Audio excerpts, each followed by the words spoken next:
السلام علیکم، آپ دیکھ رہے ہیں ہورائزن نیوز HD۔ خبر شامل کرتے ہیں ساہیوال سے۔ جامعہ فریدیہ ساہیوال میں قبلہ ڈاکٹر مفتی پیر محمد مظہر فرید شاہ محتمم و شیخ الحدیث جامعہ فریدیہ ساہیوال کے حج پر روانگی کے موقع پر ان کے اعزاز میں ایک شاندار محفل ذکر حبیب صلی اللہ علیہ وآلہ وسلم کا انعقاد کیا گیا۔ تفصیلات سے آگاہ کر رہے ہیں ہمارے نمائندے حافظ محمد توقیر احسن۔ جی حافظ صاحب بتائیے گا۔ جی بالکل، جامعہ فریدیہ ساہیوال میں قبلہ ڈاکٹر مفتی پیر محمد مظہر فرید شاہ محتمم و شیخ الحدیث جامعہ فریدیہ ساہیوال کے حج پر روانگی کے موقع پر ان کے اعزاز میں ایک شاندار محفل ذکر حبیب صلی اللہ علیہ وآلہ وسلم کا انعقاد کیا گیا، جس کا عنوان حرمت رسول ہر شخص کا دینی ایمانی فریضہ ہے۔ محفل کی صدارت قبلہ ڈاکٹر مفتی پیر محمد مظہر فرید شاہ محتمم و شیخ الحدیث جامعہ فریدیہ ساہیوال نے فرمائی اور خصوصی خطاب بھی فرمایا۔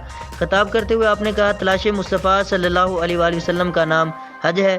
جس بندے کی منظوری ہوتی ہے وہی حاضر ہوتا ہے۔ میں بھی بڑی دیر سے طلب رہا تھا، الحمدللہ اب حاضری ہو رہی ہے۔ مزید کہا، آپ مجھے دعاؤں میں یاد رکھیں گے، میں آپ کو یاد رکھوں گا، ہر مقام پر آپ میری دعا میں شامل ہوں گے۔ محفل کا آغاز تلاوت کلام پاک اور نعت رسول مقبول صلی اللہ علیہ وآلہ وسلم سے ہوا۔